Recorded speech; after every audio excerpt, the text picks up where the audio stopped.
o pênalti para o Flamengo já no final da partida. Então eu queria rodar esse lance e perguntar, hoje a vitória veio por conta do erro da arbitragem? Foi pênalti, não. Vocês consideram que foi pênalti ou que não foi pênalti? Esse é o ponto, vamos lá. Então, pra mim foi. Pra mim Foi? também. Cotovelo no rosto ali? Pra mim também foi. Cara, então, Salve, salve nação, vambora com mais um vídeo aí, né, sobre o nosso Flamengo aí. O Flamengo vence na estreia aí, né, a atuação é uma decepção bastante grande, né, para a gente torcedor, que a gente sabe que o elenco do Flamengo tem uma qualidade muito boa para poder apresentar futebol melhor. E agora, né, vai começar, está começando já, né, as competições mais importantes, né. E nesse jogo também, né, teve bastante polêmica, expulsão, 3 expulsões pelo lado do Atlético Goianiense, pênalti duvidoso, impedimento duvidoso também para o gol do Atlético e o pênalti do Bruno Henrique, acho que é o lance mais capital do jogo. E eu tenho certeza que a opinião dos comentaristas vai te deixar surpreso se foi pênalti ou não, na opinião deles, né? Vai te deixar surpreso. Então, sem mais enrolação, eu concordo que foi pênalti. Eu fiquei meio em dúvida assim, mas eu vou pro lado mais que foi pênalti, né? Em cima do Bruno Henrique. Mas deixa tua opinião aí e vambora para mais um vídeo aí, galera. Porque o que o juiz ficou perdido, pelo amor de Deus, meu filho. E o Tite, abre o olho, hein, Tite. que não vai tolerar a forma, mesmo que o resultado venha, e o resultado apareceu mais uma vez, o Flamengo contra o Milionários não perdeu, fora de casa, aceitável para uma estreia como visitante na Libertadores, venceu hoje fora de casa, um adversário que vinha de 15 vitórias consecutivas, mas a maneira desagradou. E o torcedor que olhar para o desempenho do Flamengo e questionar, terá razão pelo que, não só pelo que ele se acostumou a enxergar como um padrão de excelência, que é um Flamengo que investe alto, que tem um grande elenco, e um torcedor que vai cobrar que esse time jogue para frente, que esse time não negocie resultado. E para o Tite, acaba sendo ali uma receita pronta do fracasso, tentar sentar em cima de resultado. Mas não me parece que o Tite está sentando em cima do resultado. Não, mas pela postura do time nesses jogos, contra Milionários, contra Palestino, o Flamengo abre uma vantagem e o segundo tempo, aquela postura modorrenta, um time com toquinho para lá, toquinho para cá. Então, mesmo que não seja uma orientação da comissão técnica, é preciso até deixar isso claro como forma de comunicação. Olha, não foi isso que a gente combinou, os jogadores ou sentiram no aspecto físico, mas a orientação não era essa, a orientação não era negociar com o resultado. E hoje a sensação... Mas aí se o Tite vai para a hoje... coletiva e fala isso, a impressão que dá é que ele está jogando para cima dos jogadores. Mas a orientação não foi essa, os caras que fizeram isso por um motivo ou pelo outro, aí você cria um outro problema, que é recorrente no Flamengo. A sensação que me deu hoje foi o Flamengo, temos um a mais, vamos 1-0 no placar, vamos negociar. E negociar com esse Flamengo nas mãos, com esse elenco, é algo muito crítico para o treinador. Essa negociação tem sido recorrente. Então. Aconteceu no meio de semana com o Palestino. Depois de um bom primeiro tempo, o segundo tempo do Flamengo foi lá embaixo. E Eugênio, e que resultado? Contra o Nova Iguaçu também. Nova Iguaçu na volta. Também. E segundo jogo contra o Fluminense? Sim. E assim, o meu ponto é... Quatro, 5 jogos. Que resultado esse negociar com o Milionários com um a mais. Com um a mais. Então, já são 4 ou 5 jogos. Milionários 2 da com um a mais ganharam Libertadores. fora de Mas casa. em todos esses jogos recentes, Milionários, Palestino e agora contra o Atlético Goianiense, o negociar com o placar não significou mais segurança para o Flamengo. Porque se o Tite entrega 1-0 ali, negociou, o time descansou, não sofreu, como aconteceu com o Palmeiras jogando contra o Vitória, ok, correto, o time não sofreu, mas nesses jogos, em todos esses 3 jogos, o Flamengo sofreu 10 finalizações ou mais. E aí 10 finalizações contra o Palestino, um time frágil tecnicamente, e hoje, mais uma vez, 14 finalizações do Atlético Goianiense, sofrendo com um jogador a mais. Então é algo, em termos de postura, em termos de atitude do time e de orientação, que o Flamengo não pode cometer mais, que é negociar com o resultado e o pior, tentar sentar no resultado e perder o equilíbrio. Não é, o Tite bate tanto nessa tecla. Sim. Equilíbrio, um time equilibrado. Vão escapando, né, das mãos, assim. Se tem jogo na mão, ele vai... Só para ressaltar, não é um ponto ali alarmista. Nossa, o trabalho do Tite é horrível. O trabalho do Tite até aqui é correto, aponta para uma boa perspectiva, mas é um ponto de atenção. até mesmo para que o torcedor compre o barulho do treinador. Pô, a gente vem de várias temporadas trocando técnico, a temporada no ano passado isso não funcionou, vamos abraçar esse técnico? Mas o treinador também não pode oferecer esse tipo de atitude, e aí a atitude que o torcedor desanima, poxa, a gente com um a mais, o Flamengo com esse elenco, mesmo jogando fora de casa, com uma postura de administrar resultado, então eu vejo que são erros que o Flamengo não deve incorrer, sobretudo o Tite. O André, até passando para você, eu sei que você quer falar, você acha que o Flamengo andou para trás? Estou tomando como base que é uma pergunta de um repórter, até, desculpe, não lembro o nome do repórter, na coletiva para o Tite, que do Carioca para cá, parece que o Flamengo andou para trás. Ele tirou como parâmetro aí 4 jogos, os 2 da Libertadores, esse colocou até a própria final do Carioca, contra o Nova Iguaçu. O Tite falou, fizemos um bom primeiro tempo contra o Nova Iguaçu, aí veio na história do primeiro tempo. Você acha que houve algum retrocesso nesse recorte de jogos aí? Aí, nesse raciocínio, pode ter uma falsa impressão causada pela quase infalibilidade do Flamengo durante o Campeonato Estadual, quando sofreu um gol. Né, com time reserva. E navegou pelo campeonato de uma maneira indiscutível. Né? Há críticas ao segundo jogo contra o Fluminense, ao jogo da Taça contra o Nova Iguaçu, trechos, né? O jogo contra o Fluminense foi mais criticado pela forma conservadora como o Flamengo jogou. Mas tinha vantagem, né? Por causa da comparação direta com o que o Flamengo fez no primeiro jogo. Então, foi o grande jogo dele na temporada. Exato, quando o Flamengo não deixou o Fluminense respirar. Vantagem, né, André? Sim, claro, mas assim, aí é uma expressão que eu acho que vai ser repetida durante um bom tempo. Este treinador trabalha desse jeito.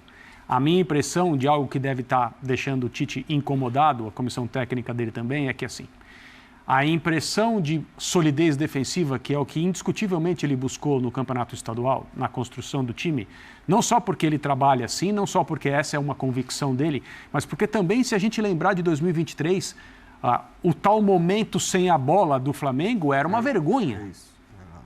Era um time permissivo. Sim. Durante praticamente todo o ano foi assim. E não adianta, nenhum time assim vai a qualquer lugar nesse nível de futebol. Você pode ter o talento ofensivo que você quiser, escreve aí o nome dos jogadores. Se você, sem a bola, tiver o comportamento que o Flamengo teve ao longo da maior parte de 2023, a maioria dos jogos, acabou. E foi o que aconteceu. O Flamengo disputou 1000 coisas em 23 e não ganhou nada. Isso não é normal. Sim. Lembra que a brincadeira que a gente fazia? Era mais fácil, antes de 2023, se alguém fizesse a pergunta, ou o Flamengo vai ganhar todos os troféus, ou vai perder todos. O que você acha que vai acontecer? Todo mundo votaria em ganhar todos. Ganhar todos, lógico. Não perder. Perder todos é muito mais difícil. É um feito futebolístico do Flamengo em 2023. É a prova da incompetência absoluta. Rapidinho, André, se você pegar as projeções de agora para o ano, a gente, por exemplo, fez um levantamento, os comentaristas, apresentadores foram consultados aqui, fizeram um levantamento para o site. Qual é o time que a gente colocou como favorito para ganhar o Campeonato Brasileiro? Flamengo. O Flamengo. Você pega todas as projeções feitas para a Libertadores, Flamengo, Palmeiras, mas o Flamengo sempre um bocadinho lá na frente. Mas tem que estar. Tem que ser assim. Obrigação. O meu brigar, não ganhar. O meu brigar ponto por tudo. Para concluir é que o gol que o Flamengo toma na estreia na Libertadores não é um gol admissível por um time que se orgulha da forma como se defende. Sim. Não pode tomar o gol daquele. O jogador domina a bola quase na pequena área, mal, a bola escapa, quase que um outro jogador que está mais longe da bola ainda consegue finalizar. O mesmo Primeira abordagem do Pulgar, né? O mesmo cara que domina, finaliza, com 3 jogadores do Flamengo em volta dele. Então, isso deve ter deixado a comissão técnica do Flamengo falando, não pode acontecer isso. E de lá para cá, o número de finalizações que o Flamengo cede é preocupante. Sim. Mas não perdeu, verdade. Sim. Não se discute.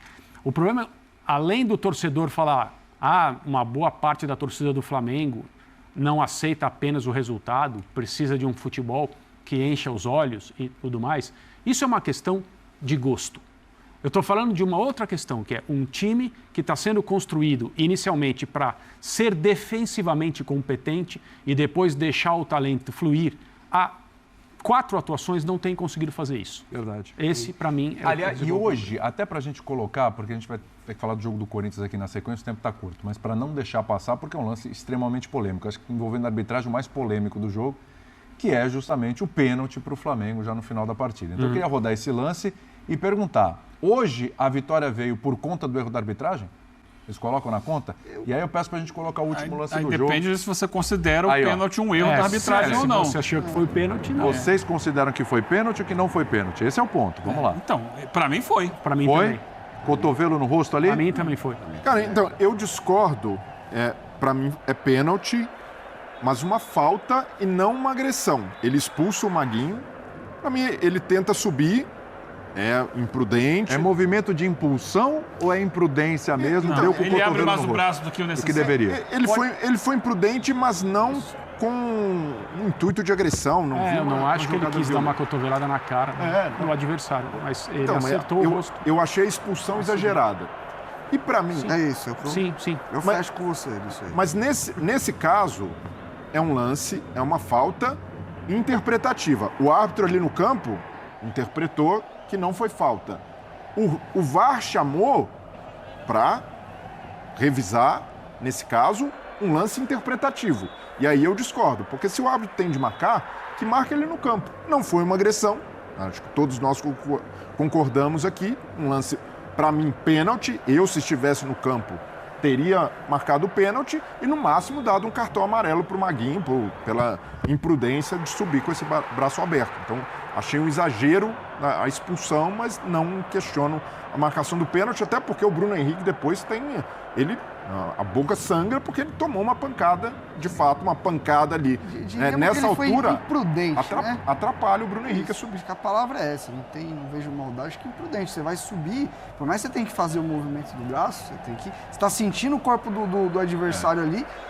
Não é que ele não viu, ele sentiu o Bruno. O Bruno tem antes da cotovelada, eles estão ali em contato. Ele não precisava nem ter sentido, né, Renato? Você sabe quando o adversário está atrás, o cara vai subir junto. Então, esse braço aí realmente é muito temerário e, para mim, penalidade que deveria ter sido marcada no campo. Pode completar, Eugênio. Não, só para pontuar o que a gente já falou aqui, mas voltar, que a gente falou fora do contexto da análise do jogo do Flamengo. Hoje teve de tudo no jogo, de tudo literalmente, e o que menos teve foi futebol. Porque o gramado não permitiu. O gramado não permitiu e a sequência de lances da partida, que foi muito picotada, o jogo teve 11 minutos de acréscimo no primeiro, mais 12 no segundo, sei lá. Foi muito parado. Isso não permite ter jogo de futebol. Para aqui, joga 2 minutos, para de novo. Aí a bola quica, sobe. Aí a expulsão, concussão. Teve mais de uma vez. Mais uma vez, jogadores batendo cabeça com cabeça no jogo. Duas substituições, uma de cada lado, pelo novo protocolo de concussão, que permite uma substituição a mais. Teve de tudo, menos futebol. O que menos teve foi futebol. Então, assim, a gente está analisando o momento ruim do Flamengo, que eu acho que é consequência da diferença de nível mesmo, de adversário. O Campeonato Brasileiro, com todos os problemas que a gente está elencando aqui, ele apresenta um nível médio de dificuldade muito superior ao campeonato estadual. E que vem aumentando. E vai ser cada vez mais difícil mesmo. E aí você tem um ambiente, a gente sabe do calor de Goiânia, da umidade de Goiânia, do gramado ruim. Isso tudo pesa também para que não tivesse jogo de futebol hoje. Teve muito mais disputa, briga por bola, do que exatamente um jogo, tanto do lado do Flamengo quanto do lado do Atlético Goianiense. Outro lugar onde não teve muito jogo de futebol assim foi na Arena do Corinthians, na Neoquímica. Salve, salve, nação. Então é isso aí, né? Vamos falar agora sobre as notícias do Flamenguinho após o jogo e vitória por 2-1 fora de casa, né? Um jogo cheio de polêmica, mas vamos falar sobre Matias Vinha, né? Atualizações sobre a situação médica do jogador que teve um choque de cabeça com o seu adversário, né? Do Atlético Goianiense, e os dois jogadores acabaram sendo substituídos e, consequentemente, levados ao hospital em Goiânia para realizar exames médicos, né? O Flamengo divulgou uma nota sobre a situação de Vinha. E, obviamente, vamos dar uma olhada aqui, né? E o Clube de Regatas do Flamengo informa que o atleta Matias Vinha foi encaminhado ao hospital seguindo o protocolo de concussão cerebral. Acho que se fala concussão cerebral. O lateral realizou exames que não constataram lesão cerebral, ainda bem, né?